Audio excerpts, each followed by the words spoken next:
Hey, shalom, welcome, and this is Hebrew Hype TV for you today. Man, I really gotta learn to pronounce my words better. Hebrew, not Hebrew. Hey, so what we're gonna be doing in this kitchen today? We're gonna be creating a curry, right? But this curry we're gonna add to some mashed potatoes later, and we're gonna use that to make a filling. Could be for samosa, could be for some empanadas, or anything like that. So stay tuned. You're gonna love this. This is Hebrew Hype TV. Okay, so quickly let's take a look at the ingredients that I have here. No, sour sop. No, that's not a part of it. That's for my drink later. So we have some coconut milk. We have garlic, galangal or ginger. We have some scallion, and we also have. We're going to be using a little bit of lemongrass. In the Caribbean, we call this fever grass. I have a little bit like medium teaspoon of coriander. I'm sorry, not coriander. Cumin. There. Here I have some coriander seeds, um, and we have some marjoram here. Uh, you know, I mean, I have a Caribbean. I'm a Caribbean man, a tropical man, so I love to have a little bit of sting and pepper in what I'm doing. So here we have some pepper flakes. You could use fresh peppers, which are better, but I mean, right now in the Hebrew hype eats, we're actually eating from out or kitchen, right? Anything that we can find that's healthy. If it ain't healthy, we ain't using it. So, um, I mean, don't pay attention to some of these things that you see here. Um, the most of these things are really good things. This I barely use, but anyways, it's not a point right now. We got some onions here that we're gonna be using, and of course some tomatoes. And here's our tomato that we're gonna be moving to the stove later on to boil, and we have our frying pan ready. Normally in Hebrew Hype Kitchen we use just Keurig steel. We don't use Teflon, but this has been with me for a long time. I love this pan. It has sentiments attached to it, a bit long story. So that's the reason why I'll keep this pan here for now. So let's get to cooking.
No, really?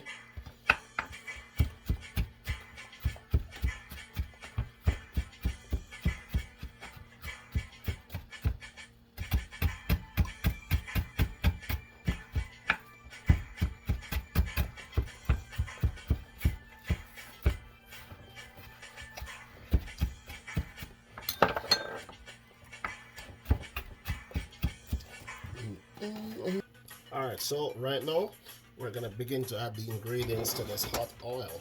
Yeah.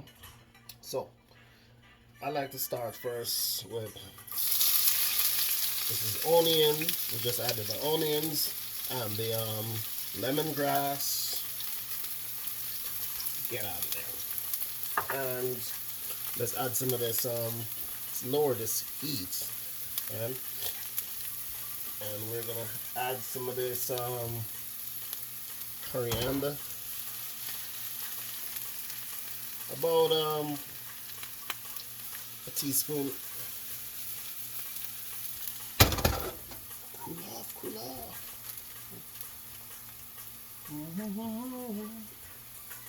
So I just added a teaspoon of the coriander, as you can see, and then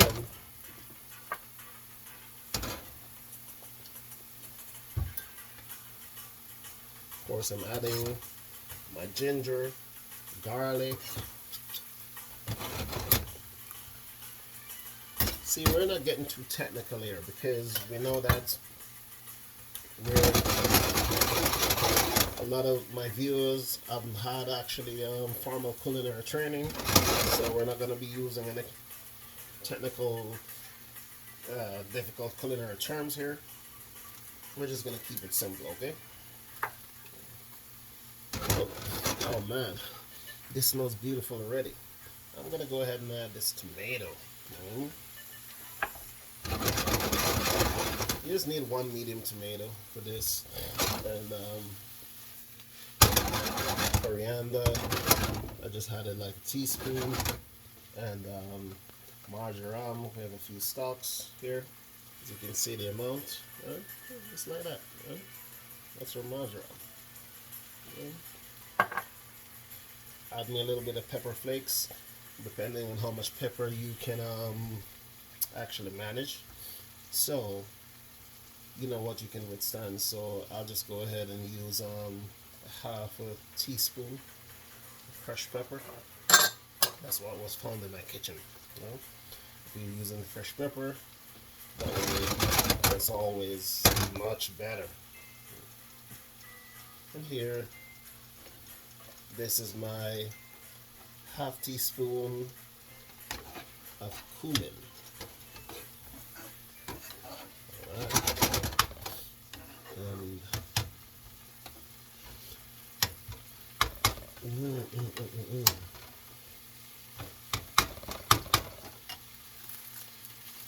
So,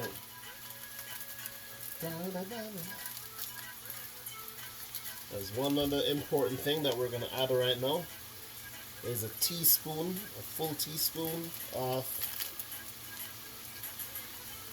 marjoram. Oh, correction. A full teaspoon of tandoori. This is a tandoori masala. You can pick that up in your local supermarket. And if you don't have that, just use some regular curry powder or turmeric powder. You don't need a curry powder, but turmeric powder, and because you have all the other ingredients here that you would need to make a full curry. Okay.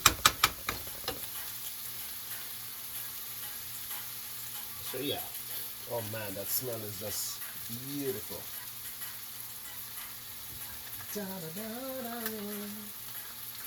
Put away some of these ingredients because I don't want to lose them.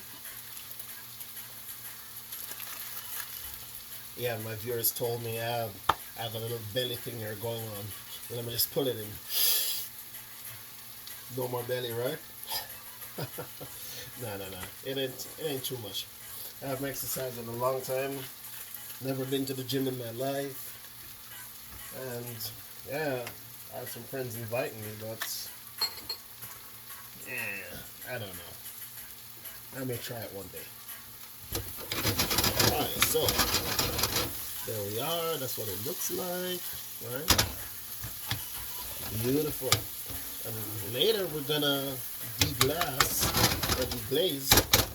with some coconut milk, right?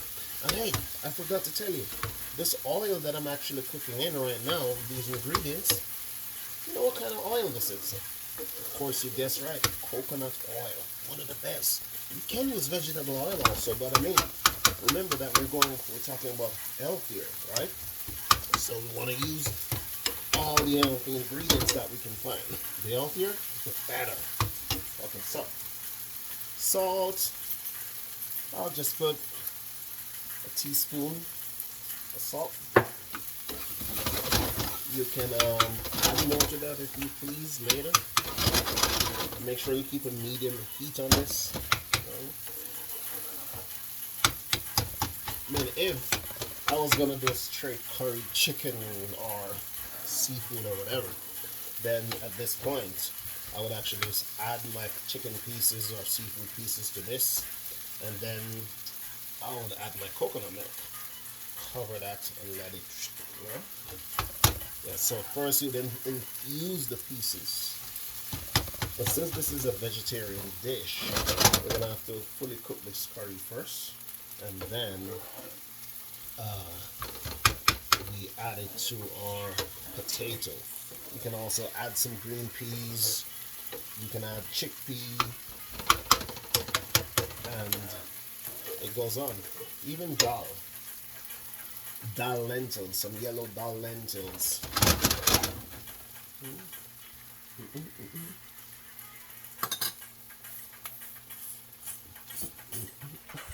Yeah, so we have two options.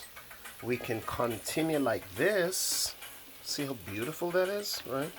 We can continue like this, and just when it's done, add it to our potatoes or our peas, or we could actually make a paste from it, right? You get this in your food processor, make a nice paste. If you don't have a food processor, you could always rub this through a colander or a strainer, a wire mesh strainer, and you'll get your paste that way. Yeah, so right now I'm gonna go ahead and add my coconut milk.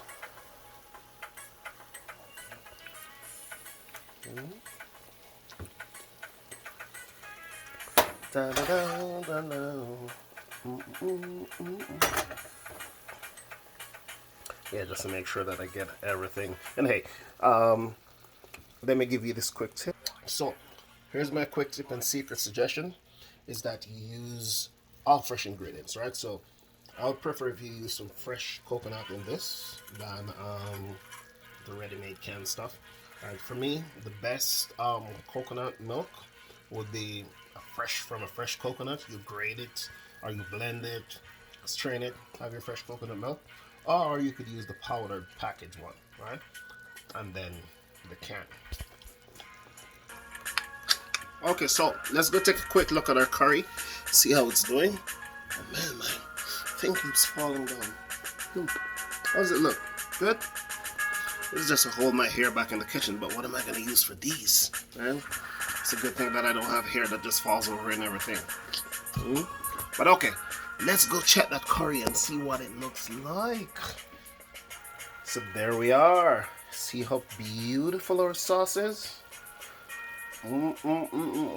This is what we call a fresh curry sauce from scratch, you know? And if you notice, we didn't have to use any curry leaves. All we had was a fresh marjoram and or other fresh ingredients, you know? But this is, smells so, this place smells like an Indian restaurant. Okay, so here we have our, oh, those are yams. Those are for my Jamaican dish that I'm gonna be dealing with later. So here we have our mashed potatoes ready. Remember those two potatoes that I showed you earlier on? So here we have it ready, and now we're gonna mix some of this curry sauce into this mash, and then we'll be ready to fill our empanadas or samosas or whatever we want to fill with this beautiful sauce. Riquísimo! Okay, so now you have a beautiful curry sauce, and you don't want to have any any of these pieces inside, any shells inside from that those coriander seeds. So what do? You get yourself a nice mesh wire strainer, right? And you throw it in. You know? I mean, I personally like them seats, but for people who don't, okay, so you just go ahead, you throw it in, and then be sure not to use ever metal against metal. You're gonna use a plastic or wooden spoon to rub your curry through, okay? And you start working it like that. Yeah, so you never stop passing until you end up with a nice refined curry sauce, right? But there we go. Now you're ready to make anything with this. Yep. Beautiful curry sauce and delicioso. So of course I'm gonna have to taste, right? Ooh, beautiful. Oh man, I messed up my shirt. It's funny, when you have curry and spaghetti, you always end up messing up your shirt, especially if you're wearing white. Iron and bright colors. This, you don't want to stop eating this. This is so mild. It's always better to make stuff from scratch, fresh ingredients, right? Remember that. So watch out for part 2 of this same curry sauce recipe. In part 2, we're gonna be making a dough. We could maybe make it from spelt flour, peas flour, or just regular flour, and we will be filling that with our curry and potato mixture. Alrighty, until then, see ya. Shalom.